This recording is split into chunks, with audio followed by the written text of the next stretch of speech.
Before the arrival of the railroads, electricity, and automobiles, there was an open and vast stretch of landscape.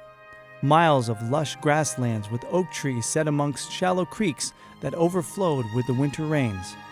Several species of wild game roamed freely alongside the Nisenan band of Maidu Indians. People did probably come from the sea and around along the coast of California and then move inland. And I think Roseville was an especially attractive place to live, just as it is today. The influx of European settlers slowly began to change the American landscape, and the area around Roseville was no exception. You had the roots of Roseville where it came from the gold rush. And for every miner that made it rich in the gold mines, 100 miners didn't make it much at all. So a lot of them began to climb up out of the worked out claims along the river and the streams that ran into the river. And you see this land was just here for the taking. They were mainly subsistence farmers. Then, of course, when the railroad came, that made all the difference in the world. The arrival served as a spark for development around the settlements in the area. By 1860, grading and track began to spread across the region to the various mining camps and surrounding areas. A few years later, the first transcontinental railroad came and intersected with an existing rail line at a place called the Junction at present-day Roseville. A small village of around 250 grew up on the spot. In 1905, the rail facilities in Rockland, looking to expand, moved to Roseville. This marked a significant change in the region. Almost overnight, Roseville went from a little shipping station to the most important freight handling terminal on the Pacific coast. Nearly the entire town of Rockland migrated and reestablished itself in Roseville. Entire homes were picked up off their foundations and moved. Roseville began to blossom, marking the start of a new era. And as the town began to grow, it went from 250 to about 2,000 or 3,000 in just a year or two. The city incorporated in 1909. An agreement with the railroad kept the rail yard out of the city's jurisdiction. William Sawtell was elected as the first mayor. The railroad was also growing. It opened the Pacific Fruit Express, or PFE, in 1909, which became the world's largest artificial ice plant. This allowed the railroad to ship fruits and vegetables across the country, changing farming in the area. The railroad and the PFE were the city's largest employers for decades. After this rapid expansion, the city settled into a comfortable equilibrium. For years, the city limits did not exceed the two prominent streets of Lincoln and Pacific. Roseville was quite small at that time. I always used to joke about the city limit signs were almost back to back. The post-war boom of the 1950s brought changes which would significantly alter familiar ways of life for Roseville residents and set the tone for the next half of the century. Well, how do you stop growth? You've got to plan for it. What are you going to do, put a picket fence around the city? It's not practical. Roseville extended eastward.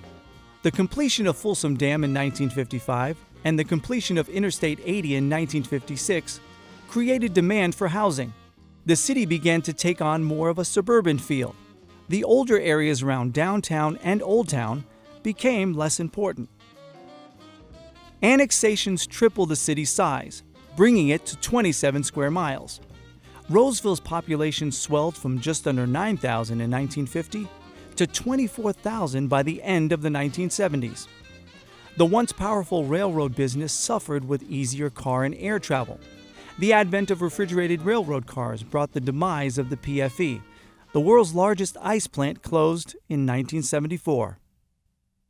The 1980s and 90s saw the biggest growth in Roseville's history, bringing the city into an era of prosperity. Roseville emerged as one of 10 fastest-growing cities in California. The focus of growth extended beyond the residential and retail markets. Industrial facilities, healthcare, and technology led the way. The railroad experienced a resurgence. Hewlett-Packard and NEC opened new plants in Roseville. When HP and NEC came, that Roseville really started to change. In the early days, HP was a very strong employer in the city, the largest employer of the city. They had 5,000 to 6,000 employees on site. NEC was running at the heyday in the mid-90s, probably close to 3,500 employees. So together, they represented a good chunk of the early job growth that we saw in Roseville. But really, HP's decision to come to Roseville has brought so many other investments and job growth and really put us on the map for companies from all over the world and also for talented workers to move here. The city experienced significant flooding in 1986, 1995, and 1997, causing severe damage to many businesses and homes. The 1995 floods caused enough damage that then-President Bill Clinton visited Roseville and toured the flooded areas. And after the 1995 floods, when we had several hundred homes underwater, the council really put a concerted effort to mitigating those flood impacts and doing a huge flood control project. And the culmination of that is that the city of Roseville is now the only FEMA Community Rating System Class 1 city in the country, which means we're the most protected city from flood impacts out of all of the cities in the country. In the late 1980s, the city looked to partner with private companies to spur economic growth and increase sales tax revenues. The first of these partnerships brought the Roseville Auto Mall, a first of its kind in Northern California. The Auto Mall continues to be one of the highest sales tax generators in Roseville. What is now the Westfield Galleria soon followed, making Roseville a regional shopping destination. Along with the fountains at Roseville and Creekside Shopping Center, the four corners of shopping at East Roseville Parkway and Galleria Boulevard is one of the busiest and most successful retail intersections in Northern California. Well, the governor's trophy goes to the city of Roseville for the best depiction of life in California. Wow. This is the first ever City of Roseville's entry in the parade, and already award winner. They're kicking off a year. On January 1st, 2009, we kicked off our Centennial year with a float in the Tournament of Roses parade in Pasadena. Hundreds of Roseville residents traveled to Southern California to decorate the float and attend the parade.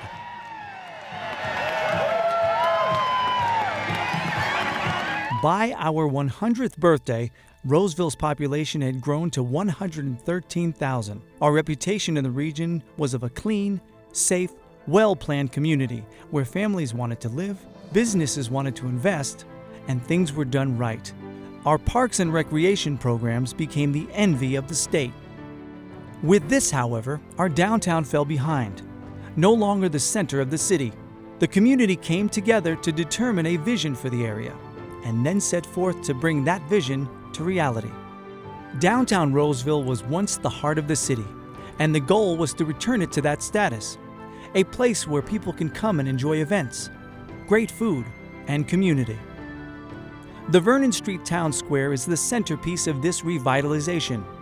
Since its opening in 2014, more than 250,000 people have come for concerts, festivals, kids programs, or just to play in the spray ground. New buildings, restaurants, infrastructure, and private investment have brought life and heart back to our historic beginnings.